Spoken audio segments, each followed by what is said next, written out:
PTI के मुमकिन एहतजाज के पेश नज़र इलेक्शन कमीशन की सिक्योरिटी सख्त कर दी गई है। इलेक्शन कमीशन के बाहर पुलिस, एफसी और पंजाब रेंजर्स की बड़ी तादाद तैनात कर दी गई है। शारा दस्तूर से मुंसलिक गेट भी आम अफराद के लिए बंद कर दिया गया है। मजीद तफसीलात लेते हैं सजाद काजमी से।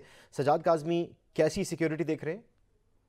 बिल्कुल ऐसा ही है। पाकिस्तान तहरीक इंसाफ के तकरीबन 45 के करीब ये कौमी असम्बली के मेंबरान है जो भी यहाँ पे पहुंचे हैं, और साथ उनके काफी बड़ी तादाद दीगर पाकिस्तान तहरीक इंसाफ की कारकुनान की भी थी जो कि यहाँ पर पहुंचे हैं। और मेन शारा जो कि शारा दस्तूर से मुंसलिक है वो गेट बंद कर दिया गया इलेक्शन कमीशन का, और वहां पर भारी नफरी जो है पंजाब रेंजर की मौजूद है, एफसी की भी और साथ साथ इस्लामाबाद पुलिस की भी मौजूद है।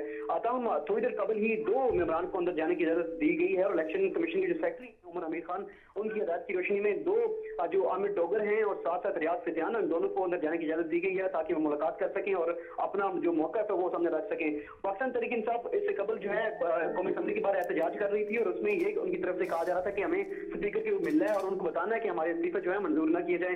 इस हवाले से जब कौमी असम्बली के बाहर गए तो वहां पर गुज़िश्ता रात ही एक नोटिफाई किया गया था कि वहां पर शॉर्ट सर्किट की बाइस 3 रोज तक जो है पार्लियामेंट बंद रहेगी।